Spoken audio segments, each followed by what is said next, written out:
Hola amigos de adelamicha.com, está ya en cines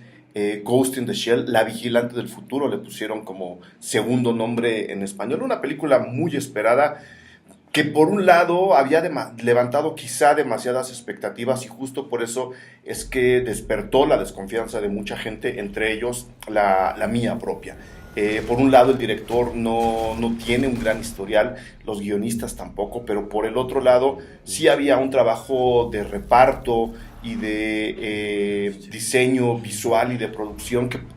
podía darnos un poco de esperanza sobre la película. Afortunadamente, las esperanzas se cumplen. Es una buena película de ciencia ficción que tiene, ¿no?, su propio universo, que tiene sus propios dilemas, la búsqueda personal de nuestro personaje central, interpretado por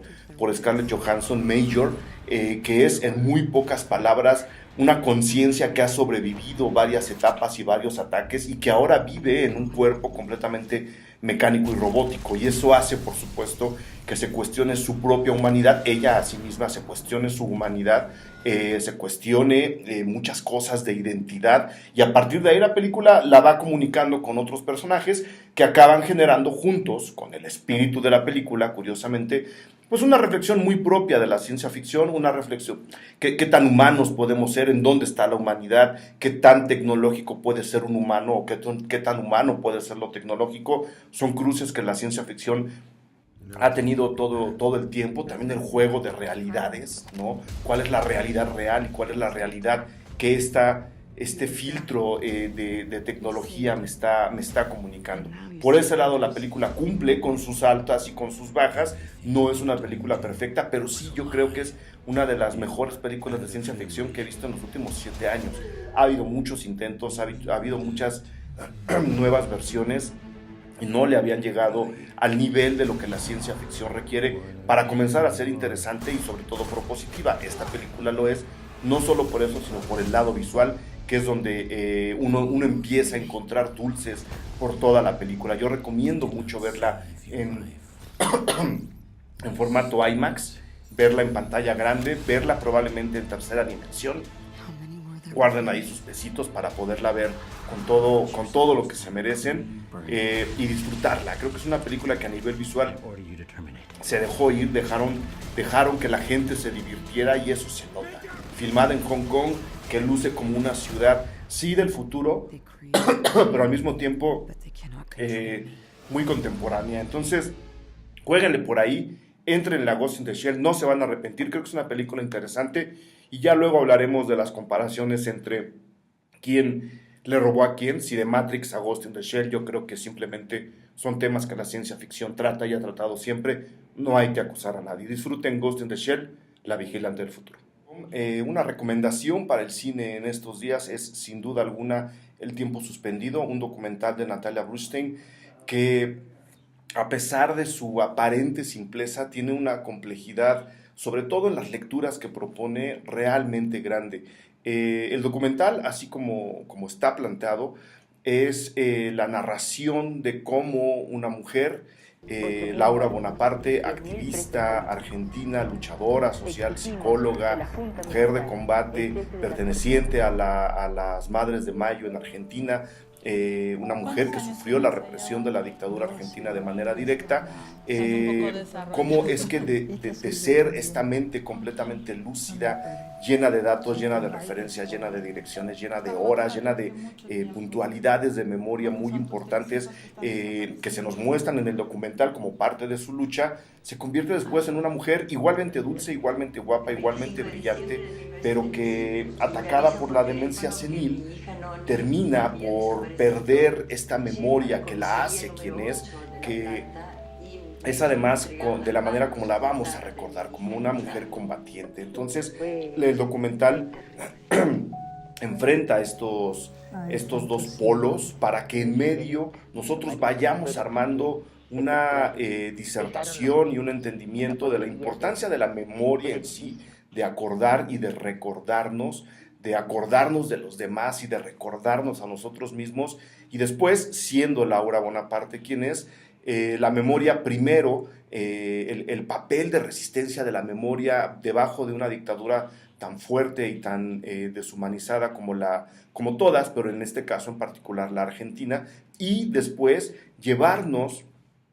o traernos a nuestro presente y ver cómo es que viviendo situaciones muy similares, México incluido, de represión, de desaparecidos, de desapariciones forzadas, de migración forzada, mucha gente prefiere ni siquiera incluir esos datos en su vida diaria como para no tenerlos en la memoria. Es decir, sí hay una reflexión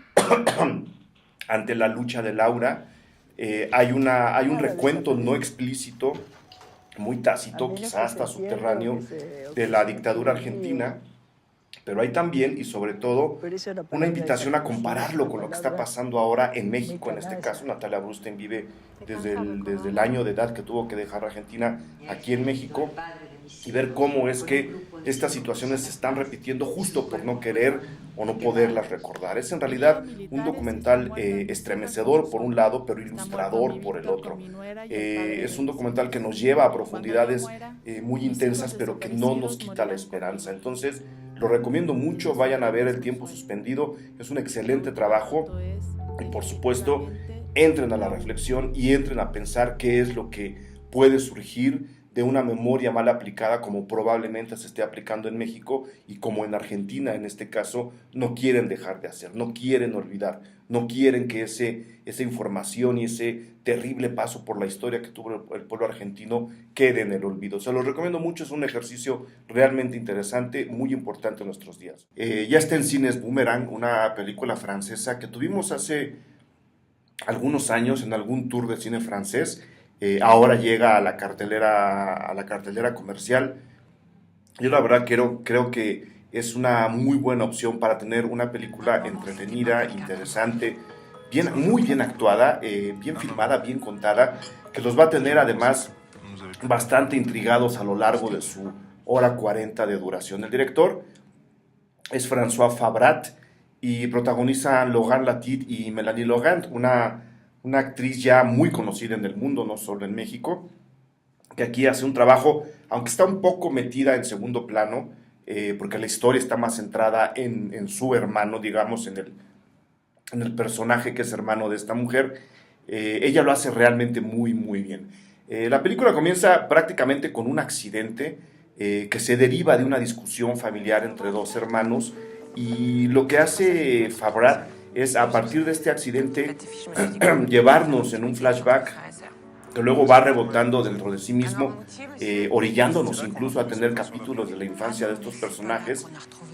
para entender un poco la raíz de la discusión familiar que luego provoca este accidente, y que además la película luego va a rescatar para continuar de ahí adelante. La madre de estos dos chicos murió cuando ellos eran muy, muy jóvenes, y digamos que las circunstancias en las que se aclaró el asunto nunca fueron realmente convincentes de parte tanto de la investigación policial como de la investigación médica, y por supuesto de lo que se hablaba en la familia, que es donde se centra la película, en lo que se hablaba en la familia con respecto al accidente de la madre en donde muere. Hay una teoría, hay, digamos, la versión oficial, que poco a poco, a raíz de este choque que padecen los hermanos, el hermano mayor se empeña en desenterrar y en volver a platicar. Y la película pasa de un drama familiar que era muy al principio interesante, pero un poco apagado, un poco sordo, yo creo que con toda la intención del mundo, a convertirse en una especie de thriller familiar en donde vamos viendo que hay sospechas, que hay intrigas, que por supuesto hay otras versiones alternas a la versión oficial, que van sacando un tema y un hecho pues bastante más crudo de lo que incluso estos hermanos pudieron haber sospechado en un principio. Entonces la película va transformándose a sí misma a través de estos rebotes, a través del descubrimiento de pistas y del desenmascaramiento de varios personajes. No es para nada un thriller monumental, es un thriller, insisto, muy metido en las paredes de esta familia, es un thriller muy entre esos personajes, pero al mismo tiempo sigue teniendo una muy fuerte carga de drama familiar, con toques ahí un poco trágicos de repente, que hacen de la película algo muy maleable, algo en lo que se puede nadar, algo en lo que se puede un poco distraer nuestra mente sin dejar de pensar de todo, que yo creo que es un favor que las películas nos hacen o un deber que las películas deberían tener con nosotros, entretenernos y distraernos, pero al mismo tiempo exigirnos que el cerebro siga comunicándose con la película y que nos haga a nosotros cuestionarnos, tratar primero de desenredar el nudo que tenemos en pantalla y luego empezar a ver cómo es que estas relaciones entre los personajes pudieron haber sido o serán en el futuro, porque la película, por supuesto, no acaba con la aniquilación de los personajes, acaba con el descubrimiento de datos que nadie sospechaba y a partir de ahí nosotros podemos seguir la conversación. La recomiendo mucho. Es una película muy bien elaborada, es una película muy bien trabajada. No es de ninguna manera un clásico instantáneo, pero ahí está, se puede ver. Tiene un nivel mucho mayor que muchos que están en cartelera y que tienen más salas. Entonces, háganse un favor, vayan a ver Boomerang y se la van a pasar muy, muy bien. Saludos.